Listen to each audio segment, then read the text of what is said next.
Este es Comala Podcast, un espacio donde las letras y la imagen tienen voz. Comala es el lugar donde las voces se reúnen a contar historias. Acompáñennos.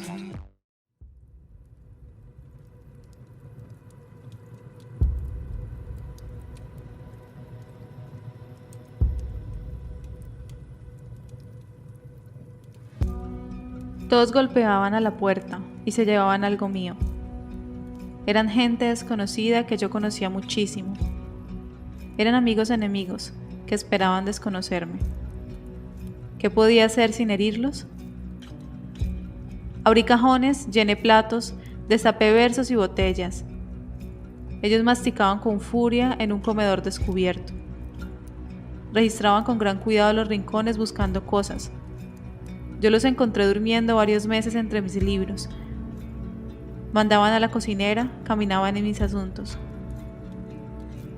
Pero cuando me atormentaron las brasas de un amor misterioso, cuando por amor y piedad padecí dormido y despierto, la caravana se rompió. Se mudaron con sus camellos.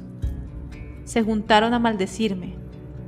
Estos pintorescamente puros se solazaron reunidos, buscando medios con afán para matarme de algún modo. El puñal propuso una dama, el cañón prefirió un valiente, pero con nocturno entusiasmo se decidieron por la lengua. Con intensidad trabajaron con ojos, con boca y con manos. ¿Quién era yo? ¿Quién era ella? ¿Con qué derecho y cuándo y cómo? Con castos ojos revelaban interioridades supuestas y decidían protegerme contra una incesante vampira. Algazaron gravemente, exiliados de mi conciencia, se alimentaban con suspiros. Pasó el tiempo y no estuve solo. Como siempre en estas historias mata el amor al enemigo. Ahora no sé quiénes son. Desapareciendo un minuto, se borraron de mis recuerdos. Son como incómodos zapatos que al fin me dejaron tranquilo. Yo estoy con la miel del amor, en la dulzura vespertina. Se lo llevó la sombra a ellos, malos amigos, enemigos, conocidos, desconocidos, que no volverán a mi casa. Por fin se fueron, Basilio Fernández.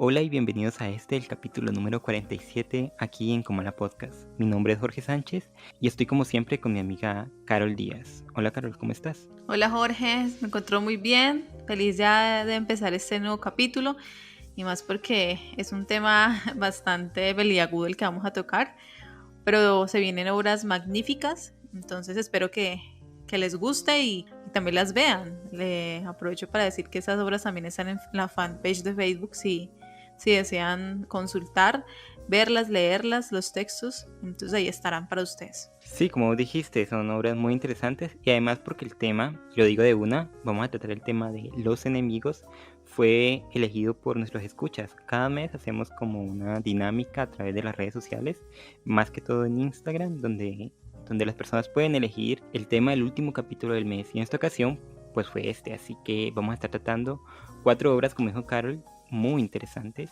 ¿Y por qué no nos dices de una cuáles son, Carol? Por la parte de literatura vamos a tratar Los enemigos de Dylan Thomas y Tito y Pepita de Amalia Lowe. En el cine vamos a hablar de una película llamada Fuego contra Fuego de Michael Mann y Mandarinas de Sasa Urushatse. Listo, Carol, 4 obras supremamente interesantes, supremamente buenas. A mí me gustaron todas, unas más que otras, pero bueno, ahí vamos a estar hablando de ellas. ¿Y qué te parece si comenzamos? Comencemos. Poesía, cuentos, novela, cómic. Todo está aquí en Comala Podcast. Sí, como tú lo dijiste, Jorge, el día de hoy vamos a hablar sobre Los enemigos de Dylan Thomas y sobre Tito y Pepita de Amalia Lowe. En Tito y Pepita nos habla de, son 2 ratones que son vecinos y no se soportan. Es más, viven peleando a cada rato, se mandan cartas muy, muy graciosas. Pero un día Tito no recibe la carta de respuesta de un texto que le ha enviado Pepita. Entonces decide ir a la madriguera donde ella está a buscarla porque pues no ha recibido la respuesta. Está como muy curioso con respecto a eso. Y se da cuenta que Pepita ha caído enferma y que ya lleva pues el tiempo que no la ha escrito, ya está en cama. Entonces él va y la visita y le ayuda como a salir de esa enfermedad, a recuperar la salud y la cuida. Cuando Pepita recobra la salud, como que el chip cambia y de pasar de ser enemigos acérrimos se convierten en amigos, tienen una proximidad, ya se ve ese cambio de perspectiva, entendiendo pues que los dos al fin de cuentas son casi iguales o son iguales. Entonces ese es como Tito y Pepita como a grandes rasgos. Es un texto de literatura infantil y lo pueden estar consultando. Es muy gracioso, aunque a Jorge no le gustó, pero es muy gracioso. Entonces para allá, igual deberíamos hacer como sacar como algo en Instagram para ver si les gustó o no el texto, a ver quién tiene la razón, Jorge. Si es gracioso o no. No, Pero eso es Tito y Pepita a grandes rasgos. Pero mira cómo me lanzas al pozo. No, no es que a mí no me haya gustado, sino que no me pareció tan gracioso como te pareció a ti, porque vos dijiste, no, eso es graciosísimo, me hizo reír mucho. Yo fui ilusionado a ver si me hacía reír y no, me pareció un texto bonito y ya, nada más. Pero entonces estaré lanzando una historia para ver quién tiene la razón, si es gracioso o no. Dale, yo voto que no. Por mi parte, elegí un texto que se encuentra en las antípodas de Tito y Pepita, que se llama Los enemigos, de Dylan Thomas. Debo confesar, no sé a ti, Carol, si te pasó, que en la primera lectura del cuento de Thomas no entendí nada. No entendí mucho, como que qué está pasando aquí, por qué es lo que está pasando. Y luego me enteré que este texto está en un libro que ahora mismo no recuerdo el nombre, pero pues luego lo diré, que encierra una gran cantidad de textos de carácter onírico, de carácter como ilusorio, como poético, obviamente, porque Dylan Thomas era o es más conocido por su trabajo en la poesía que por la prosa. Y estos textos encierran todo ese mundo poético que él llevaba encima. Bueno, aquí en Los enemigos nos encontramos con la historia del señor y la señora Owen. Ellos viven en un apacible y muy bello lugar llamado el Valle de Jarvis. Mientras el señor Owen se encarga de sacar los hierbajos de su campo y de cosechar y de matar a las lombrices y todo eso que está allí en su lote, la señora Owen está haciendo de comer, está haciendo un potaje, dicen en el cuento, o mejor dicho, como un caldo, una sopa. Lo que pasa aquí, lo que es extraño es que al parecer la señora Owen tiene una suerte de poderes, podríamos decir poderes místicos, en los cuales ella puede ver en este mismo potaje, en esta misma sopa, como que se acerca alguien al Valle de Jarvis donde ellos se encuentran, a su casa. Y este alguien es Davis, un cura. El cura se ha perdido en este lugar y ha tenido que caminar por mucho tiempo y está lastimado las manos, tiene mucha fatiga, está demasiado cansado hasta que llega a la casa de los Owen. En la casa de los Owen, pues obviamente lo invitan a pasar, le curan las heridas y lo invitan a comer. Como digo, el cuento no tiene una trama así supremamente fija, sino que es como más la descripción y los entornos poéticos. Y bueno, entonces vemos como los opuestos, vemos estos opuestos de la religión reflejada en Davis y como este carácter natural, este carácter místico que son el señor y la señora Owen, sobre todo la señora Owen. Y todo esto se cataliza cuando Davis, el cura, pide que bendizcan los alimentos. Cuando él bendice la comida, vemos que el señor y la señora Owen hacen como un ritual diferente. Y nos damos cuenta que el Valle de Jarvis no es un lugar tan común y físico como lo pensaríamos, sino que es como un limbo, como una especie de lugar de paso. No sé si para las almas, no sé si para qué sea, pero como lo digo, es un texto bastante poético, bastante enrevesado y que pues yo aconsejaría de que lo lean varias veces para que entiendan todo el simbolismo que tiene. Y bueno, yo sigo entendiéndolo aún ahora, así que este es Los enemigos de Dylan Thomas y Tito y Pepita de Amalia Lowe, los dos textos que vamos a tratar hoy. Y a partir de ellos sacamos un tema en común, Carol, que es la atracción de los opuestos. Sí, mira, Jorge, a mí me pasó que la primera vez que leí el texto de Los enemigos, yo siento que la literatura, cuando tú lees un texto y ese texto como que te deja sin aire, como que vale la pena releerlo, y a mí me pasó Ujú. con ese texto, Ujú. que cuando lo terminé, como que pensé un montón de cosas y como que no, esto como que no me cuadra en la cabeza qué está pasando. Y ahora que lo volví a leer, me sucedió exactamente lo mismo, a releer.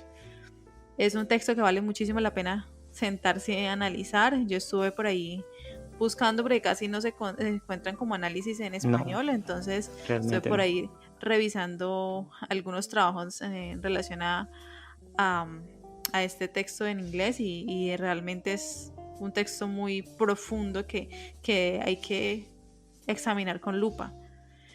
Pero en cuanto a los dos textos, la atracción de los opuestos, como dijiste tú, que es el tema guía, como la línea que nos vamos a guiar, yo creo que en Tito y Pepita se ve con claridad que ambos personajes pues son enemigos acérrimos, como dije ahora, y se odian, y lo que buscan es humillar al otro a través de los textos que se envían, las cartas que se envían.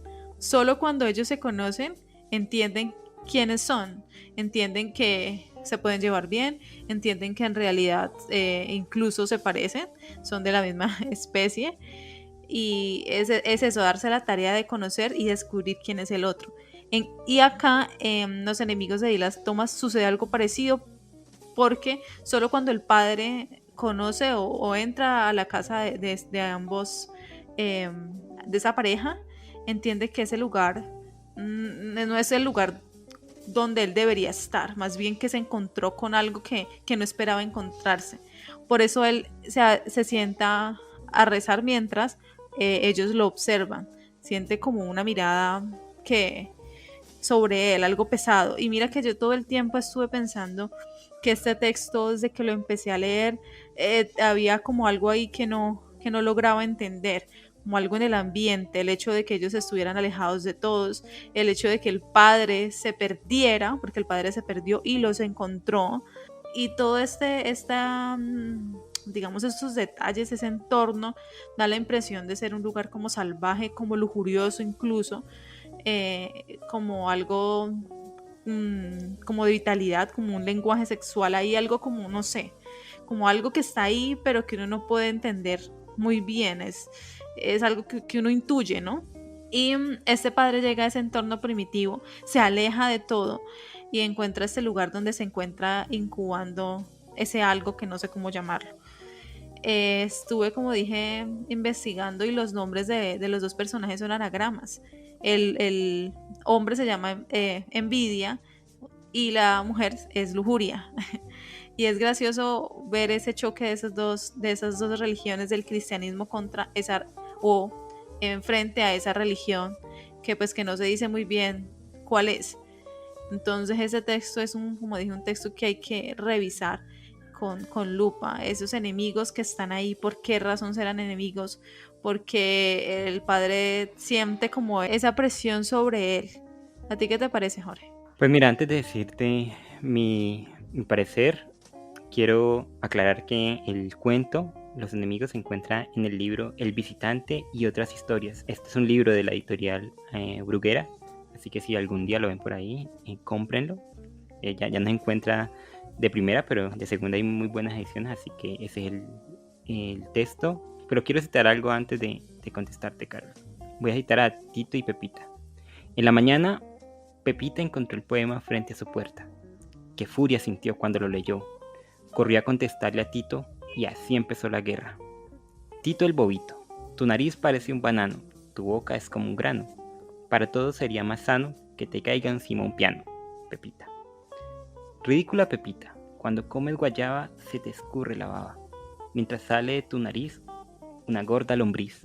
Tito, este es el tipo de texto que se envía Tito y Pepita, que yo creo que aquí radica esto de que los opuestos que se atraigan, porque los enemigos, y esto lo vamos a ver a través de todas nuestras obras, las que escogimos hoy, son enemigos, creo yo, no sé Carol si piensa lo mismo, por desconocimiento.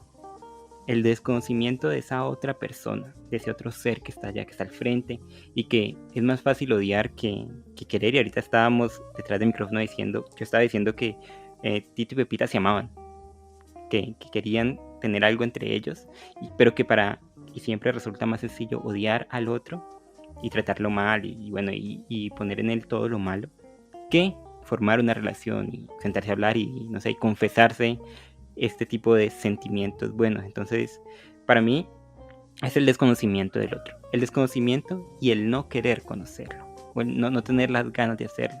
Y ante eso, pues obviamente, siempre dicen por ahí que es más fácil destruir que crear, entonces siempre es más fácil pelear que conciliar, ¿no? Entonces creo que eso es lo que pasa en Tito y Pepita. Y en cuanto a los enemigos de Dylan Thomas, aquí ya, como decía cuando estaba haciendo el resumen, el simbolismo, ¿no? El simbolismo, ¿qué significan los Owen? ¿Qué significa Davis? ¿Qué significa el Valle de Jarvis? ¿Qué significa todo el contexto de la historia? Podemos, como yo decía, y como tú estás diciendo ahora, creo que tú usaste la palabra correcta, perderse. Davis está perdido. Y así comienza una de las obras más grandes de la literatura mundial y de la historia. En mezzo del camino di nostra vita me retrovai por una selva oscura. En medio del camino de mi vida me encontré en una selva oscura. Estaba perdido. Dante también está perdido. Y gracias al perderse encuentra algo, encuentra otra cosa. Como Davis, que está perdido.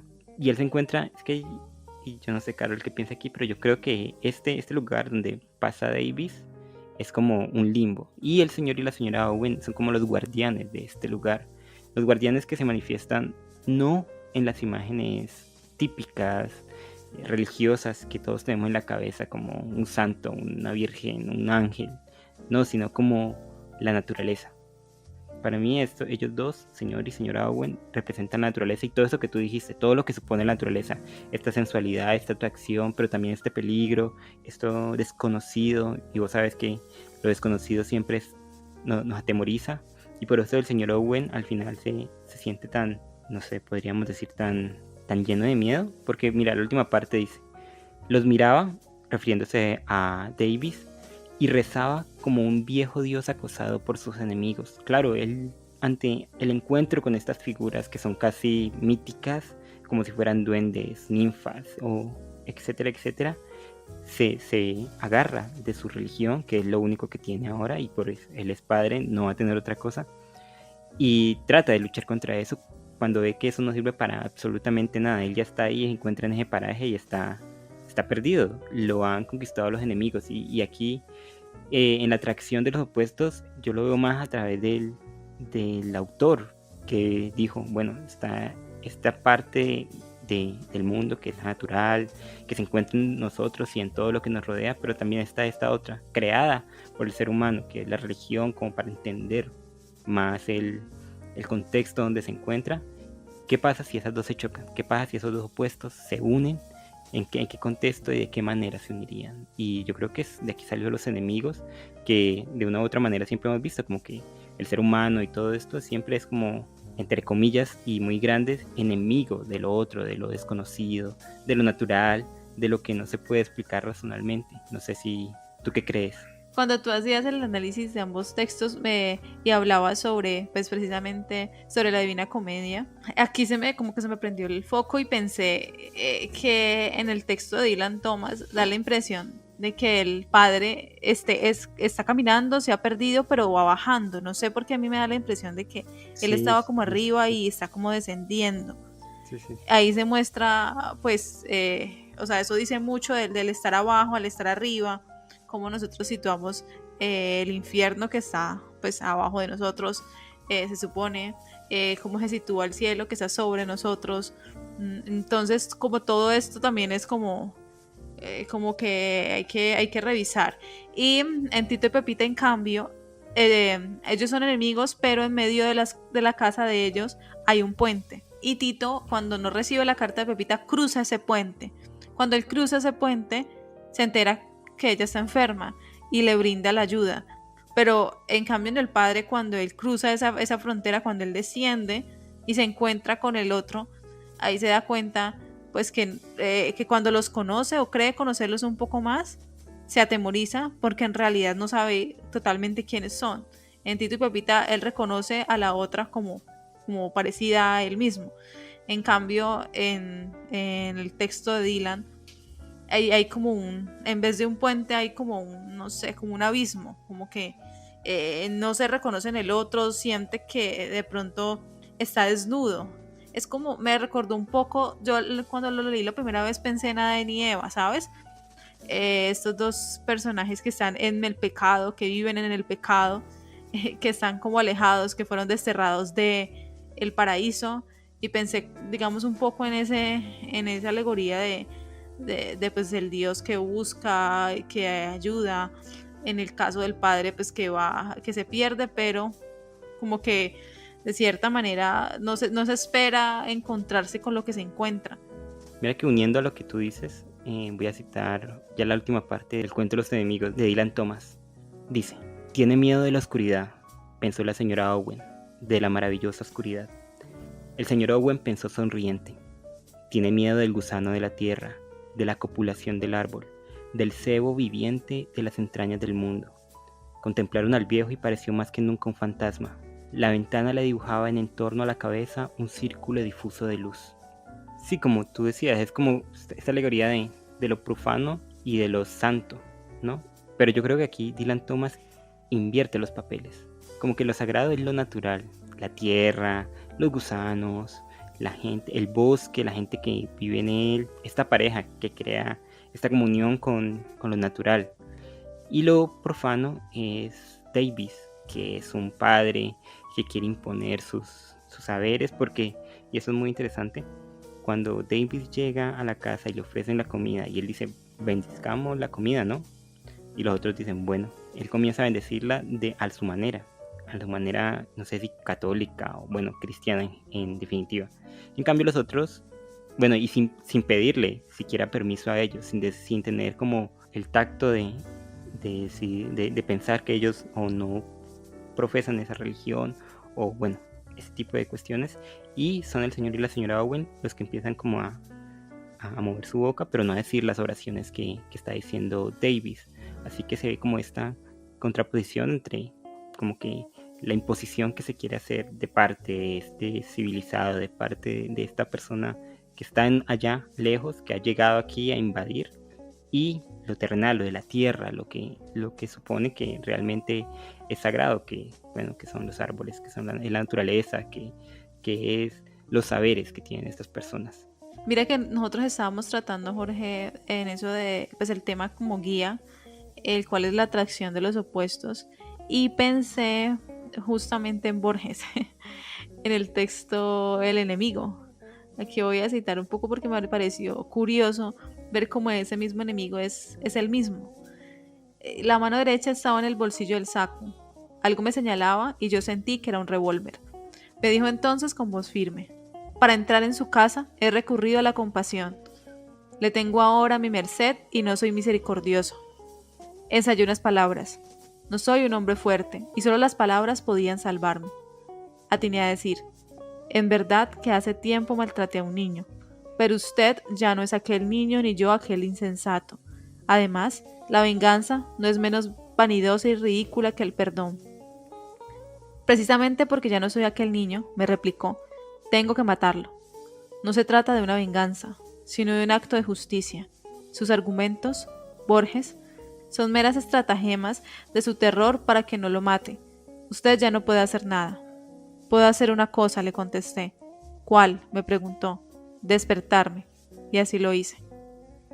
Ese texto no sé, como que me prendió el foco en eso de la atracción de los opuestos, como uno mismo, de cierta manera, también se puede pensar uno mismo como un enemigo, como ese enemigo que puede ser en cierta manera algo que a uno le moleste de sí mismo, algo que no logre entender, algo que esté ahí, como ese texto de Los enemigos de Dylan Thomas, donde no todo es claro. Y mira que aquí sucede ese tema de los enemigos en el sueño, en lo onírico, como tú también lo dijiste, que de cierta manera también ocurría o se situaba ese grupo de textos. Películas, series, cortometrajes, videos musicales, todo está aquí en Comala Podcast. Para la sección de cine, Carol, hemos traído 2 películas muy interesantes. Yo sé que siempre digo lo mismo, que son muy interesantes, pero realmente las obras que escogemos a mí al menos me interesan bastante y por eso les recomiendo que si se las quieren ver y si quieren leer los textos, por ejemplo, Titi y Pepita, que es un texto muy bonito, o Los enemigos de Dylan Thomas, que es un texto bastante jugoso, aunque bastante corto también, los pueden encontrar en Facebook. En nuestra fanpage de Facebook estamos subiendo todas las obras, así que ahí las pueden encontrar y verlas y comentar y decir qué les parecen y todo lo demás. En este caso, las dos películas que vamos a tratar, Fuego contra Fuego, como se conoce aquí en Latinoamérica, y Las mandarinas, de Sasa Uruchatse. El apellido es un poco difícil, así que me perdonarán. Bueno, en Hit o Fuego contra Fuego nos encontramos con dos portentos de la actuación, como son Robert De Niro y Al Pacino. Esta película es algo muy interesante porque estos dos actores, después del Padrino, no se habían juntado. Bueno, e incluso en el Padrino no llegaron como a juntarse porque ellos no comparten escenas en esa película, en el Padrino 2 quiero decir.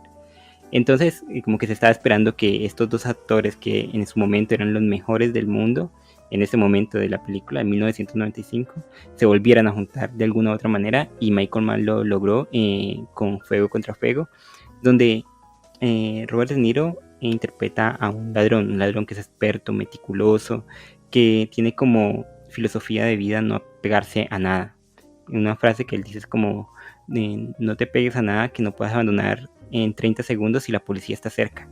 En cambio, Al Pacino, que interpreta a un policía, es como la contraparte. Como digo, es un detective de la policía, pero que tiene su vida vuelta a nada, no tiene una buena relación con su esposa, su hijastra está totalmente abandonada, en su trabajo también. Como que la única cosa que tiene buena son los casos que resuelve y a los que da toda su vida. La película, si se la han visto, si se la van a ver, tiene otras muchas historias. Cuenta la historia de los compañeros de Robert De Niro, de los otros atracadores. Cuenta la historia de, como digo, la hijastra de Al Pacino, de su esposa. Bueno, cuenta varias historias, pero la central y la que pues más le vamos a dedicar hoy es esta, la de Niro y Pacino, que son, poniéndolo a grosso modo, ladrón y policía, pero que si buceamos un poquito más en la película vemos que estas líneas son bastante difusas y uno podría ser el otro y el otro podría ser el otro, así que vamos a tratar estos temas. Bueno, y esta es Hit de Michael Mann y Carlos nos va a hablar de Mandarinas.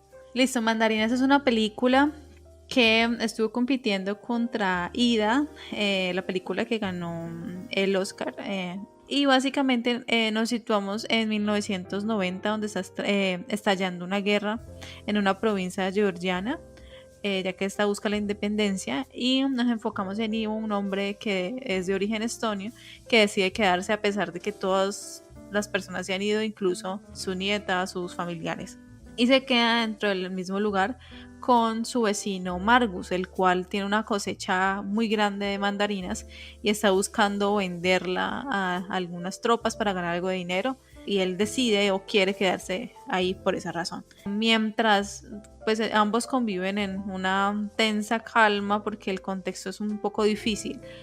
Empieza un conflicto entre distintos bandos de los georgianos y los chechenios, y en esos bandos caen heridos Nico y Ahmed, que son de los bandos contrarios, y resulta que ellos caen heridos y es Ivo el que decide socorrerlos y los resguarda en su casa.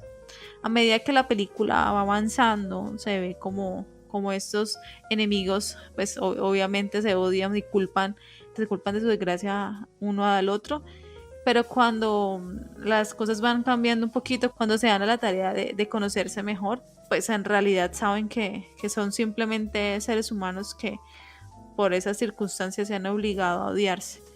Y no les voy a dar el final, porque es un final muy, muy, muy bonito, así como el de tu película también, la película que tú elegiste. Uh-huh. Así que tienen que ir a vérsela. Esas Mandarinas. Sí, Carol, de estas 2 horas sacamos un tema, como siempre, para tratarlas, que es el enemigo como reflejo. Y aquí que tú hablabas de guerra y este tipo de cosas en tu película, en Mandarinas, me recordó otra película del magnífico Clint Eastwood, no sé si te la has visto, Cartas desde Iwo Jima. No, la verdad no. Trata como una parte de la Segunda Guerra Mundial en una isla, una de las batallas más cruentas de la Segunda Guerra Mundial, la batalla de Iwo Jima, pero desde la perspectiva de los japoneses. Y toda la película nos habla desde esa perspectiva. Y la película se habla en japonés y todo lo demás, y es con actores obviamente japoneses, y bueno, es una película muy buena. Sin embargo, una de las cosas que nos habla la película es como, y eso también lo trata Mandarinas y Hit, es el reflejo de el que es el otro, ¿no? Que somos de cierta medida y en gran medida somos muy parecidos a ese otro que es nuestro enemigo. Hay una escena en esta película de Cartas desde Iwo Jima en la que el protagonista, que es un soldado raso japonés, un muchacho como de 18 años, se encuentra con una carta de un americano, de otro muchacho americano que ha abandonado como unas trincheras, y la carta la pueden leer y es una carta como a la mamá, y es el americano que se siente muy triste, tiene mucho miedo porque lo van a matar, que quiere volver a la casa, estar con ella, quiere volver a estar con sus hermanos, bueno, etcétera. Y el japonés dice, este muchacho está diciendo exactamente lo que yo le dije a mi mamá en la carta que le envié hace unos días. Y este es el reflejo, ¿no? Como lo que vemos también en Mandarina, el estonio y el georgiano que se odian, sin embargo no saben, y realmente no saben por qué se odia. Es como hay un concepto muy grande que nos queremos liberar, sin embargo el individuo como que pues, está nublado por ese concepto y pierde toda su voluntad, y entonces yo odio al otro simplemente por otra nacionalidad o porque me lo dice la guerra. Hay un momento en que uno de los protagonistas dice, bueno, Ivo dice, ¿de dónde nace todo este odio? ¿Quién les dio el permiso para matarse? Y uno de ellos dice, la guerra nos dio el permiso. Y es como que solo por esto ya puedo matar al otro, ¿no, Carol? Sí, Jorge, a mí esta película me encanta porque es una película que es universal. A pesar de que esa guerra sucedió pues, en un cierto contexto, es una película que nos habla de los seres humanos. Lo interesante, ya mirándolo o haciendo como la comparación entre tu obra y la que yo elegí, es que en ambas obras sucede que los protagonistas, que no se puede ver a los protagonistas como totalmente lo opuesto o lo contrario, sino que son los mismos que están peleando, pero desde diferentes bandos. Entonces en tu película, la que tú elegiste, incluso Al Pacino y Robert De Niro se parecen un poquito, muestran físicamente, muestran cómo ambos están insertos en una soledad inmensa. Como tú dijiste, Neil dice, no te encariñes de algo que no puedes abandonar en 30 segundos si sientes a la policía cerca. Pero el otro personaje quiere tener una familia o construir una familia, pero esa familia es una familia disfuncional totalmente. Lo único que tiene, en un pedazo de la película muestra que lo único que tiene es un televisor, termina tirándolo por un carro, el carro en movimiento, o sea, no tiene nada. Él vive para su trabajo y su familia se está desbaratando. La hija de la novia de él se va a suicidar. O sea, todo está patas arriba en esa película. Y lo mismo sucede un poco en Mandarinas. La vida de ellos que tenían con anterioridad, pues ya no está. Ellos fueron a luchar por ese ideal, como luchó el hijo de Ivo por ese ideal y terminó muerto. Al final Ivo le pregunta a Ahmed que si tiene a alguien. Él dice sí, dejé a mis hijas y a mi esposa en casa y yo vine a pelear. Y a Nico, que es el georgiano, también le pregunta ¿y tú qué? Entonces él dijo no, yo vine sin decirle a mi madre y yo era actor. Entonces tenían una vida pues bien construida, y deciden ir a la guerra y a ir a matar al otro cuando el otro también está justamente sufriendo por todo este contexto tan cruel. Y en la película de Mandarinas, el director Sasa dice, lo que quería era transmitir esos valores humanos, esas virtudes humanas que pueden influir y hacer cambiar la actitud de los enemigos frente al otro. Y mira que es curioso porque en tu película pasa lo mismo, como son tan iguales, al final en la última escena de tu película Al Pacino le sostiene la mano a De Niro cuando él está muriendo. Es como si ni siquiera en la muerte pues ese otro se pudieran soltar. Como que se muere uno y se muere el otro. Como que ahí quedó la carrera, ahí quedó lo que él buscaba. Es como cuando uno busca algo con mucha fervor y al final uno lo consigue y bueno, ajá, y entonces este enemigo que murió es como si esa parte se le hubiera muerto también a él. Y en Mandarinas pasa lo mismo, cuando uno de los personajes muere, Nico, el georgiano, muere, el chechenio se cuestiona sobre lo que está haciendo realmente, se cuestiona sobre su vida y decide darle un rumbo, un cambio a esa vida. Me recordaste aquí, Carol, a una película que a mí me gusta bastante, que no es la gran película, pero a mí me gusta bastante por el actor Philip Seymour Hoffman, que es Capote, no sé si te la has visto. Sí, claro que sí. En una de las escenas, cuando él ya conoce a Perry, el protagonista de su novela Sangre Fría, le dice a su amiga como que es como si los dos hubiéramos sido criados en la misma casa, pero yo hubiera salido por la puerta de adelante y él hubiera salido por la puerta de atrás. Y yo creo que esto resume tanto en Mandarinas, o la relación que hay entre los personajes en Mandarinas y en Fuego contra Fuego. Y es que ambos son, y eso está aquí en el tema que cogimos, son el reflejo del otro. Y es por eso que en Fuego contra Fuego, Robert De Niro y Pacino se toman la mano al final. Como tú decías, es como si Pacino estuviera matando ya no una parte de él, sino como a su mejor amigo, la única persona que lo entiende, la única persona que sabe lo que él está viviendo, porque como tú bien dijiste, ambos son solitarios, no tienen absolutamente nada más. Robert De Niro se concentra en su trabajo, es metódico, se mete en ello, planea todo y por eso es tan buen ladrón. Y Al Pacino también piensa como pensaría un ladrón, entiende su forma de razonar, por eso es que es tan buen policía. Cuando se encuentran, y la escena mítica de esta película es cuando De Niro y Pacino se sientan en la cafetería y hablan y exponen sus puntos de vista y ven que no estás tan lejos de el uno del otro y es atemorizante.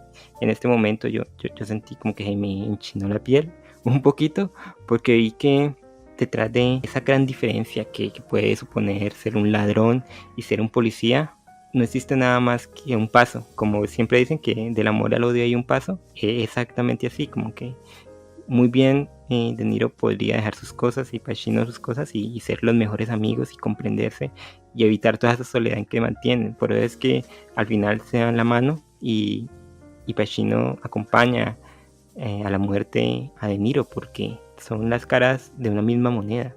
Y lo mismo pasa en Mandarinas con estos dos personajes que están guerreando en una guerra sin sentido, en una guerra que solo deja víctimas, que lo único que siembra, y esto es muy bonito porque ellos están tratando de sembrar mandarinas y darle comida a la gente, y parece que la guerra lo único que está sembrando es muertos, lo que en toda la película están abriendo huecos para muertos, y bueno, y lo último, Carol, que yo creo que salva toda la película, porque la película es muy buena, salva toda la película si solo estuviera esta escena, que es cuando Ivo habla con el sobreviviente, con el protagonista que sobrevive, y es como que este muchacho, este señor le dice a Ivo como que enterraste a un georgiano al lado de tu hijo, pese a que los georgianos mataron a tu hijo. E Ivo le responde, no importa, eso no importa, importa. Y el otro como que lo mira asustado y dice, no, realmente no importa para nada. Y es eso, como que después de pasar por toda esa catarsis que lo hizo vivir pues todo lo que pasa en la película, entiende que este enemigo realmente no es enemigo, sino que muy bien podría ser su amigo. Muy bien podría ser él mismo que murió.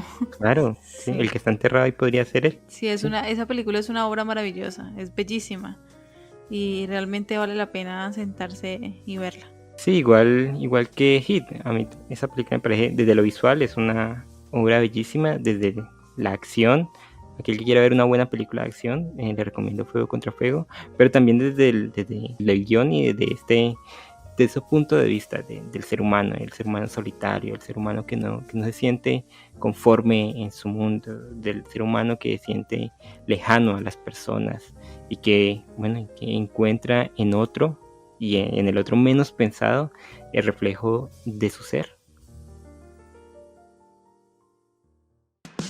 Hechos curiosos. Notas sobre cultura, sociedad. Todo está aquí en Cubana Podcast. Bueno, Jorge, y para el dato curioso te voy a hacer unas preguntas. Tengo miedo. ¿Tú crees que existen los extraterrestres? Sí, totalmente creo que existen los extraterrestres. Yo creo que es algo de lógica. El universo es tan grande, como dicen en Contacto, en la película y en el libro.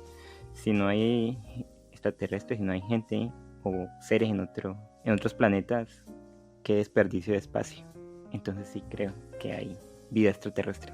¿Cómo te imaginas a nivel tecnológico cómo podría ser una civilización extraterrestre, Jorge? Pues mira que, aunque no lo creas, yo mantengo pensando en esto, porque pues me encanta la ciencia ficción y muchos de los grandes escritores, directores, etcétera, han tratado este tema. Y como que muchos lo ponen como que la tecnología de los extraterrestres es muy avanzada, ¿no? Demasiado avanzada. Y a mí me gusta pensar que es tan avanzada que ya no se puede distinguir de, como dice Arthur C. Clarke, de la magia. Como que algo que ya es tecnológicamente muy avanzado ya se convierte como en esta multivac del cuento La Última Pregunta, ¿te acuerdas? La de Asimov. Así, como Sí, una claro. tecnología que ya es como casi como si fuera Dios. Me gusta pensar eso, pero si lo pensamos Mira que me bien. acordaste, sí, esa película arriba de La Llegada, Ujú. esa película a mí me encanta, me la he visto como 70.000 veces y lo maravilloso de esa película es que cuando ellos llegan le traen a uno la La tecnología, pero uno tecnología. piensa qué tipo de tecnología espera como algo así Las tangible, ¿no? naves, sí, Ajá, o un sí. rayo láser, Y no, cualquier cosa. y es hermoso porque le trae el lenguaje Lenguaje. y el lenguaje, a través de ese lenguaje se puede ver el futuro. Claro, el ¿Sí? lenguaje se vuelve Y un puente y casi literal, un puente entre ellos, es pero también un precioso. puente con el pasado, con el futuro. Y sí, es muy precioso y eso. Pero también está la otra contraparte, ¿no? Que sean seres o igual de evolucionados que nosotros o mucho menos evolucionados como algas o protozoas por allá, una célula apenas. Así que, pues, viéndolo de ahí, me gusta más la opción esta de que son muy avanzados. Y te quiero decir, no me quiero meter mucho en tu dato curioso, pero está en el libro 2001 una odisea en el espacio, que a mí me encanta, en el libro, no en la película, se explica un poco más de la trama, de lo que uno ve en la película, se explica mucho más y no sé si recuerdas en la película que el astronauta termina como en una habitación Ujú, y claro, que él sí. se ve de viejo y luego se ve como un feto en el espacio y que uno no entiende un carajo qué está pasando. Y que yo peleé mucho con esa película por eso. Y en el libro se explica que todo eso es hecho por una civilización, como te decía, que ha avanzado tanto, tanto, tanto, tanto, que ya se ha destruido y se ha destruido físicamente y ha puesto su ser en el espacio y ahora son energía que andan por aquí, por el espacio y son indistinguibles de un dios o de algo así mucho más grande y manejan todo eso desde su, no sé, de su divinidad, podríamos llamarlo, y eso me parece una forma muy interesante de verlo. Bueno, fueron 3 minutos 33 segundos Siguiente de pregunta. intervención. No haré más preguntas. Me callo. Pero sí, mira, ese dato curioso es, pues, a mí también me encanta la ciencia ficción, Jorge, tú sabes que sí. Y que nos habla de que sí, nosotros pues constantemente enviamos a través de diferentes medios algunos información para con el deseo de que los extraterrestres nos respondan. Pero esto no es así como así, porque esa transmisión tardaría 2000 años, es decir, que si la enviáramos hoy, pues tardaríamos 2000 años en recibir respuestas, 1000 años en que ellos lograran descifrar eso que está ahí, lograran entender eso que está ahí, y 1000 años enviándonos las respuestas. Entonces serían 2000 años esperando una respuesta, Jorge. ¿Te parece eso? Sí, claro, como estas ondas viajan no sé si a la velocidad de la luz o a la velocidad del sonido, pero igual, pues como las distancias en el universo, el cerebro humano realmente no puede contenerlas porque son muchísimas. Un año luz, solo pensar en eso, un año viajando a la velocidad de la luz, en la velocidad normal nos tomaría millones de años. Lo que te iba a decir es que, de hecho, este es como uno de los argumentos de la película y el libro Contacto de Carl Sagan, en la que, pues, involuntariamente los seres humanos hemos estado enviando señales al espacio a través de, pues, de la televisión, la radio, etcétera, etcétera, y de repente desde el cielo, desde el espacio nos llega la primera señal que lanzamos al espacio y la gente se sorprende porque es un discurso de Hitler en las Olimpiadas, creo. Y dicen, ¿por qué nos llega desde el espacio un discurso de Hitler? Y bueno, ellos después razonan que es porque pues fue el primer mensaje y fue devuelto, entonces es por eso y es muy interesante darnos cuenta de las distancias tan grandes que está, lo solo que nos encontramos y lo difícil que sería comunicarnos con otras razas. Sí, es verdad, mira que la primera transmisión de radio de largo alcance fue en 1901. Eso significaría o implicaría que si hay una civilización cercana, entre comillas, a 100 años luz de la Tierra, pues ya hubieran podido detectar eso. La vaina está, Jorge, en que tanta tecnología tenga esa civilización, si pueden revelar o develar ese mensaje y cómo responderían ante eso, sobre todo, ¿no? Pues mira que ya se ha enviado un mensaje, además de estas ondas de radio, se ha enviado, pues tú sabes, ¿no? La Voyager, estas dos Sí. ondas, una de ellas se envió con un disco y como un mensaje, como una botella, y esto es muy bello, como una botella que se tira al mar, esperando que alguien la reciba o que cuando nosotros desaparezcamos ella siga allí en su viaje infinito, como es el universo, con canciones, con saludos en todas las lenguas del mundo, con, con dibujos del hombre y la mujer, con nuestro ADN, nuestras coordenadas, y es muy interesante ver, más que eso, más que el contacto con otra civilización, como que estamos deseosos por encontrar algo, ¿no te parece? Sí, pero no te da como sustico que eso que nosotros quisiéramos saber de qué se trata al final no sea lo que uno espera y al final sea lo contrario, no sé, como que uno de pronto por andar buscando, como lo que dicen la sabiduría popular, que el que busca encuentra y de pronto terminamos encontrando algo que no querramos ver. Pues es que nunca va a ser como nosotros lo pensamos, Carol. Siempre va a ser diferente, siempre va a ser otra cosa. Mira que ya te dije que a mí me gusta mucho la ciencia ficción, ¿no? Y hay un libro, el primer libro que escribió Arthur C. Clarke, que se llama El fin de la infancia. Es la primera novela que él escribió y es una novela bastante bella. Y en esta nos cuenta cómo una civilización extraterrestre llega a la Tierra. Llega en forma como de nave gigante y se posa en la Tierra. Muy al estilo de esta película Sector 9, Sector 10, no me acuerdo. La de que llegan los extraterrestres como a Sudáfrica y se quedan allí. Bueno, en este libro llegan los extraterrestres a una ciudad de la Tierra y se quedan allí y no se abren nunca. No se abren nunca y están ahí, viven allí. Y la gente pasa el tiempo y bueno, se quedan ahí y comienzan a vivir pues con esa nave allí encima. Sin embargo, un día se abre y lo que la gente ve es todo lo contrario que uno pensaría que es un extraterrestre lo chocante que es para ello y cómo esa raza y su fin en el libro, que no les voy a revelar nada para que lo lean porque es un muy buen libro, el fin que ellos tienen es muy bello y también es muy atemorizante y bueno, es como que la gente no espera que ellos sean, al menos físicamente, como son, pero tampoco entienden muy bien cuál es su fin o por qué tienen que hacer lo que van a hacer, así que sí, claro, me da un poco de miedo, pero igual me daría más miedo que estuviéramos totalmente solos en el universo. No sé a ti. Sí, a mí también me daría sustico porque pues pienso en eso como de pronto nosotros lo pensamos así como en lucha de poder porque somos humanos, entonces obviamente pues uno sobre el otro quiere sobreponerse. De pronto ellos tienen una mirada distinta o de pronto tendrán más tecnología y pensarán aprovechar de alguna manera los recursos, no sé, o sea, son tantas variables que a mí, que sentir que, no, que como raza no tenemos el control, eso me azara un poco. Bueno, sí, lo estoy pensando como muy humano, ¿no? pero de pronto un poco la desventaja, ¿no?